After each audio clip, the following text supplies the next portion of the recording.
कि युवा युवा मिलकर एक दूसरे का हाथ खींचे।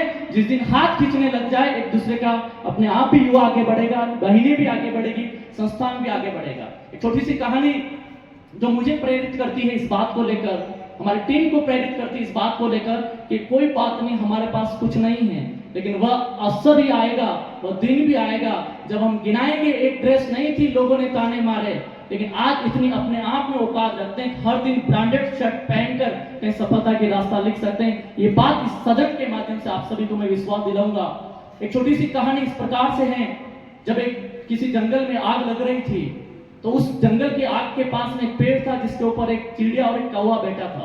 इस कहानी जब मैं सुनता हूँ, जब मैं पढ़ता हूँ, जब बच्चों को बताता हूँ, इस बात से मेरे मार्मिक भाव उत्पन्न होता है कि वाकई में एक इंसान ठान ले तो जब लंगड़ा दौड़ जीत सकता है, बहरा गाना सुनकर गाना बजा सकता है, आप में से कोई गरीब घर की बच्ची एक आईपीएस आईएएस बन सकती है, तो हम फिर क्यों नहीं बन सकते हैं। जब उस जंगल में आग लग रही थी, उस पेड़ पर एक चिड़िया और कौवा बैठे थे। आप सभी को पता है कौवे का स्वभाव थोड़ा सा इस तरह से होता है, दूसरों की टांग खींचना। चिड़िया ने कौवे को कहा कि कौवा भैया, हमें इस जंगल की आग को बुझाना चाहिए, हमें भी एक प्रयास करना चाहिए कि जंगल की आग बुझ पाए। कौवे ने बात को सुना और कहा कि हमारे छोटे से प्रयास से जंगल की आग नहीं बुझ सकती। चिड़िया ने 2-3 बार रिक्वेस्ट की, जब कौवे ने बात नहीं मानी तो उसका मार्मिक भाव था इस बात को लेकर कि मुझे इस जंगल की आग को बुझाने के लिए मुझे कुछ प्रयास करना है। वो उस पेड़ की डाली से उठी, परों को फैलाया और पास में एक तालाब था, तालाब में गई, चोंच में पानी भरा और जंगल की आग पर डाला। जब ये कौवा देख रहा था, कहा उसने, तेरे इस चोंच भरे पानी से जंगल की आग नहीं बुझने वाली। चिड़िया ने सुना लेकिन जवाब नहीं दिया। दूसरी बार फिर उठी, वापस परों को उठाया और वापस तालाब पर गई, चोंच में पानी भरा और फिर उस जंगल के आग पर डाला। जब कौवे ने वापस इस बात को देखा, कहा, तेरे इस चोंच भरे पानी से जंगल की आग नहीं बुझने वाली। चिड़िया ने सुना लेकिन जवाब नहीं दिया।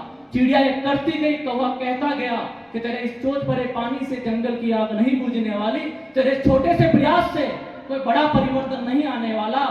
सुबह से शाम हो गई, चिड़िया उस चोंच में पानी भरकर जंगल की आग पर डालती रही। कौवा कहता गया कि तेरे इस चोंच भरे पानी से जंगल की आग नहीं बुझने वाली। तेरे छोटे से प्रयास से इतना बड़ा परिवर्तन नहीं आ सकता, इतना बड़ा जंगल जो राख हो रहा है वह बच नहीं सकता।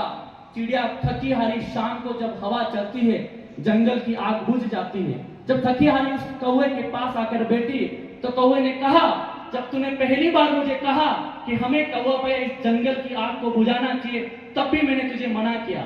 जब तूने दूसरी बार कहा और उठी, परों को उड़ाया और चोंच से पानी भर के लाई और उसके बाद उस जंगल की आग पर डाला, तब भी मैंने कहा तेरे इस चोंच भरे पानी से जंगल की आग नहीं बुझने वाली।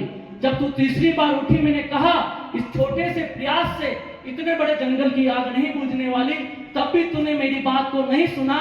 तू करती गई, मैं कहता गया। कुछ समय बाद चिड़िया ने जवाब दिया। मैं चाहता हूं राजस्थान का हर एक युवा उसके अंदर जवाब होना चाहिए। चिड़िया ने कहा, मुझे पहली बार जब आपने कहा तेरे इस चोंच भरे पानी से जंगल की आग नहीं बुझने वाली, तब भी मैंने सुना।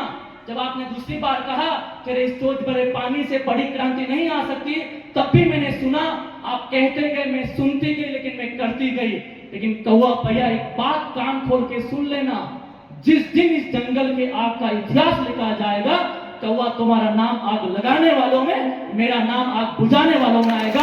ये इतिहास, ये अद्भुत, ये उदाहरण जिस बच्चे ने उदयपुर की दरा से दे दिया, मैं आपको इस बात की कसम दिला सकता हूं, जिस माता पिता ने पूरी जवानी लगा दी थी अपने बच्चों को पढ़ाने के लिए, जिंदगी भर 2 बच्चों को पढ़ाने के लिए माता पिता कपड़े खरीदवा देता है मजदूरी करके, फिर वो बच्चा यदि फतेह सागर की पार पर बैठकर केक काट रहा है तो बच्चा लायक नहीं, मेरे दृष्टिकोण से नालायक है। ऐसे बच्चों के लिए मुझे ऐसा लगता है उदयपुर नहीं बना है। मैं चाहता हूं एक ऐसा उदाहरण बने।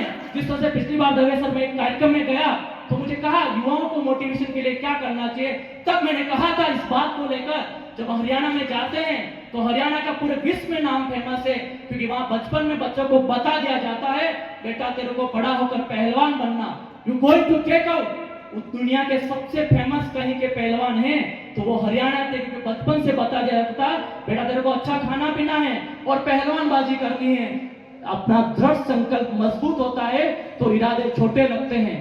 जब मैं लास्ट टाइम गुजरात गया कार्यक्रम के लिए तो मैंने वहां के युवाओं से बात की, वहां के बड़े बुजुर्गों से बात की और मैंने कहा कि ऐसा क्या कारण है कि गुजरात ने पूरे विश्व में अमिट छाप छोड़ रखी है बिजनेस के लिए। तो वहां के लोगों ने कहा कि राहुल सर, जब बच्चा पैदा होता है, समझदार होता है, बचपन से उसको चॉकलेट बेचना सिखाते हैं, लेकिन बिजनेस करना सिखाते हैं। इसलिए पूरे भारत में कहीं के बिजनेसमैन फेमस हैं, तो वो गुजरात के। जब यही बात जब बिहार के कार्यक्रम में गया, वहां मैंने युवाओं से पूछा, ऐसा क्या कारण है कि पंचर बनाने वाले का बेटा बना आईएएस? ऐसा क्या कारण है 2 टाइम का खाना नसीब नहीं था तो भी उसकी बेटी बनी आरजेएस? क्या कारण है कि जिसके पास घर पे कहलू नहीं थे उनका लड़का बना आईपीएस? क्या रीजन था? तो वहां के लोगों ने कहा कि राहुल सर, हो सकता है कि हमारे पास झुपड़ी नहीं हो सकता है कि 2 टाइम का अच्छा खाना नहीं हो, लेकिन जब हमारा बच्चा 12वीं पास करने के बाद इस झोपड़ी से निकलता है तो उस दहलीज से मम्मी के चरण स्पर्श करके जाता है, उस धूल को छूकर जाता है और ये कसम खा के जाता है कि माँ, मैं तभी इस दरवाजे पे तभी लौटूंगा जब एक आईएएस और आईपीएस बन जाऊंगा, नहीं तो ठेला गाड़ी जयपुर में चला लूंगा, दिल्ली में चला लूंगा। दृढ़ संकल्प उस बात का होता है कि मुझे क्या बनना है, कितना बड़ा बनना है, किसके लिए बनना है। लेकिन वहीं राजस्थान के युवाओं की बात करते हैं, बड़ा दुख होता है इस बात को, जब बच्चा थोड़ा सा समझदार होता है, क्लास में अच्छे नंबर लाता है, तो क्लास के कोई टीचर उसको क्लास का मॉनिटर बना देते हैं और उसके पेरेंट्स खुशी होकर मिठाइयां बांटते, मेरा बच्चा मॉनिटर बन गया। दुख इस बात का होता है कि न जाने कितने बच्चे ऐसे हैं जिन्होंने छोटी सी आंखों में बड़ा सपना देखा और कहा कि मुझे भी आगे बढ़ना है, मुझे भी अपने इतिहास को बनाना है, मेरे भी आने वाले टाइम में पापा मम्मी के सपनों को आगे बढ़ाना है। मैं चाहता हूं इन तमाम चीजों के लिए अपन सोचें और आने वाले टाइम में एक इतिहास बनाएं।